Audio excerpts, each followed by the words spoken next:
Kaedah-kaedah berkaitan dengan tasyabbuh lelaki terhadap wanita atau sebaliknya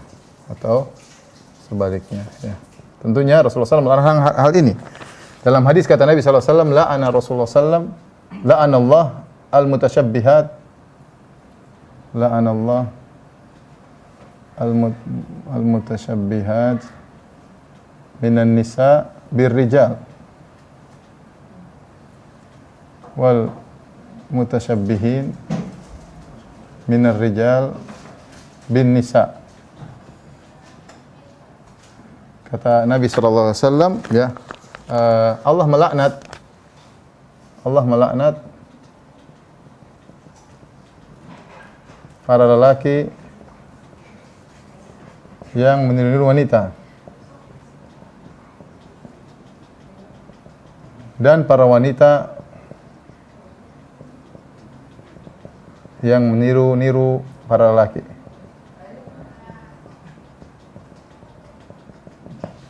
Baik. Apa kaidah yang berkaitan dengan ini? Ada 4 kaidah yang ingin disampaikan, ya. Kaidah yang pertama, apa yang dikhususkan oleh syariat untuk salah satunya, maka tidak boleh diikuti oleh yang lain. Maka tidak boleh diikuti oleh yang lain. Misalnya, syariat mengkhususkan bolehnya kain sutra dan emas bagi wanita, maka lelaki tidak boleh mengikuti. Ya. Dalam hadis ketika Nabi sallallahu alaihi wasallam memegang kain sutra dan emas, kata Nabi sallallahu alaihi wasallam, hadani, ya, haramun ala dzukuri ummati, ya, wa halalun linisaiha, atau kama qala Nabi sallallahu alaihi wasallam. Kata Rasulullah sallallahu alaihi wasallam, 2 perkara ini, emas dan perak, haram bagi para lelaki dari umatku dan halal bagi para wanitanya. Ini yang membolehkan enggak? Siapa? Syariat. Di sini ada syariat, dikhususkan oleh syariat. Dikhususkan oleh syariat untuk perempuan, maka laki-laki tidak boleh meniru, ya, tidak boleh niru-niru karena ini khususan syariat yang mengkhususkan. Kemudian yang kedua, sama seperti yang nomor 1, tapi apa yang dikhususkan oleh urf,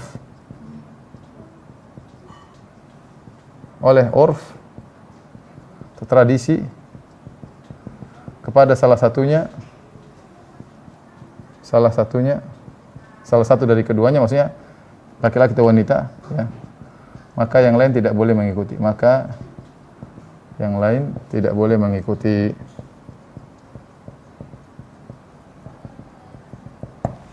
Dan ini banyak, misalnya apa ya? Misalnya rok, ya. Rok buat wanita, ya. Maka lelaki tidak boleh pakai rok, ya. Misalnya apa lagi? Anting-anting, ya, buat wanita, ya. Maka laki tidak boleh mengikuti. Misalnya celana khusus lelaki, maka wanita tidak boleh memakai, misalnya. Adapun celana yang bisa laki-laki bisa perempuan, berarti tidak khusus. Ya. Berarti tidak khusus, misalnya, ya. Atau baju ternyata sesuatu. Pokoknya intinya yang merupakan khusus wanita secara urf, itu wanita yang pakai, maka laki-laki tidak boleh mengikuti, ya. Nanti karena apa? Berpengaruh dari cara bicara, cara berpikir, ya, akhirnya laki-laki menjadi bencong, ya, kemayu-kemayu, ya. Kemudian yang wanita yang menurut laki-laki jadi gagah perkasa, berbahaya bagi suami mereka, ya. Kemudian yang ketiga,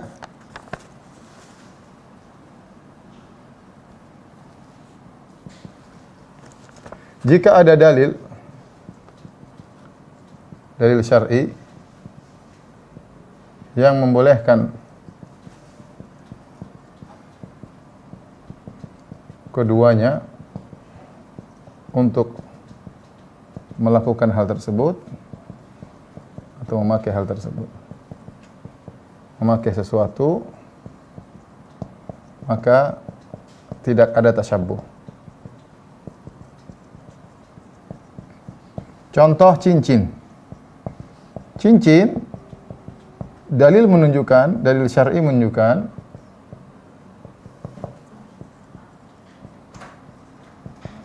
boleh dipakai oleh lelaki dan wanita. Laki dan wanita. Maka tidak ada tasyabbuh dalam hal ini. Maka tidak ada tasyabbuh. Jangan laki-laki pakai cincin dikatakan tasyabbuh dengan wanita. Ya, karena memang syariat membolehkan dua-duanya. Rasulullah pakai cincin, para sahabat juga pakai cincin. Ya. Kemudian yang keempat, yang terakhir, yang memiliki tasyabbuh, yang muncul dari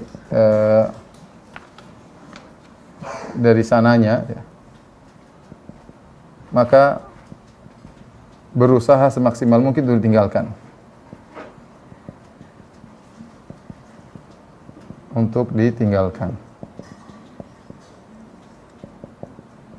Jika tidak mampu, maka tidak berdosa. Contoh ya, seseorang lelaki yang dibina di keluarganya kemayu, ya, lemah lembut seperti wanita.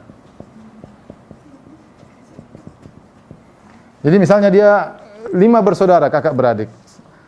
Anak pertama, anak kedua, anak ketiga, 4 perempuan semua. Dia anak terakhir laki-laki. Tapi karena dia mainnya sama kakak-kakaknya perempuan terus, maka akhirnya dia seperti gaya bicara yang seperti perempuan, mainannya boneka, kemudian jalannya seperti perempuan. Karena lingkungan merubah dia, ya.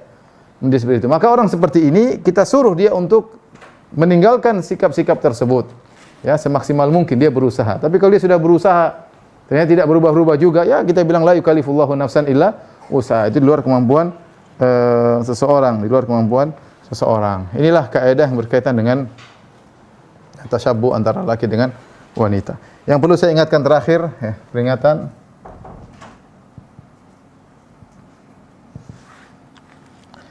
larangan untuk tasyabbuh kepada orang kafir, bertasyabbuh dengan orang kafir bukan berarti membolehkan kita menzalimi mereka. Jangan sampai salah paham, ya. Ya, kita tidak boleh menzalimi siapapun. Ya, makanya Allah mengatakan la yanhaakumullahu 'anil ladzina lam yuqatilukum fid din wa lam yukhrijukum min diyarikum an tabarrum wa tuqsitu ilaihim innallaha yuhibbul muqsitin. Allah tidak melarang kalian untuk berbuat baik dan berbuat adil kepada orang-orang kafir yang tidak memusuhi agama kalian dan tidak mengusir kalian dan negeri kalian. Sungguhnya Allah mencintai orang-orang yang berbuat adil. Jadi bukan berarti kita larang tasyabbuh, tetap kita berakhlak mulia sama mereka. Tetapi identitas kita tetap terjaga, ya. Nah, mereka mau perayaan silakan, kita toleransi, tapi bukan berarti kita ngikut-ngikut ke situ, ya enggak. Ya, malakum dinukum waliyadin misalnya. Ya. Kemudian juga Rasulullah SAW pernah bersabda, ala man zalama mu'ahadan, ya. Aw intaqasahu aw kallafahu fawqa taqatihi aw akhadha min malihi bi ghairi tibi nafsin fa ana hajijuhu yaumal qiyamah. Kata Nabi SAW, ketahuilah kalau ada yang menzalimi orang kafir yang orang kafir muahad, itu orang kafir yang punya perjanjian damai dengan kaum muslimin, yang mungkin datang ke tanah air kita, sedang berjalan. Kalau ada yang menzalimi dia atau merendahkannya, ya, kemudian tanpa hak, ya, kemudian kalau jadi anak buahnya dipekerjakan orang kafir, kamu jadi pembantu, udah kerja yang setengah mati, ya, membebani dia di luar daripada kemampuannya, gajinya wajar tapi pekerjaannya disengaja diberat-beratin karena dia kafir, ya. Atau mengambil hartanya tanpa dia ridho, kata Nabi, aku akan mendebat dia pada hari kiamat. Aku akan bela orang kafir tersebut pada hari kiamat. Ini peringatan keras dari Nabi SAW. Bukan berarti tatkala kita belajar tentang larangan tasyabbuh kemudian kita menjadi sangar, kemudian menjadi Kita ingin orang mengenal Islam dengan akhlak yang mulia, kita sampaikan dengan cara yang baik ya. Bahkan Nabi SAW Allah berfirman, "Wala tujadilu ahlal kitab illa billati hi ahsan illa alladziina dzalamu minhum." Jangan kalian berdialog dengan orang-orang ahlul kitab kecuali dengan cara yang terbaik, kecuali yang zalim di antara mereka, enggak ada masalah. Tapi intinya larangan bertasyabbuh jangan sampai dipahami bahwasanya kita kasar harus sangar kepada mereka, tidak, tetap kita berakhlak mulia dan tidak boleh menzalimi siapapun. Wallahu a'lam bishawab. Ini saja yang saya sampaikan.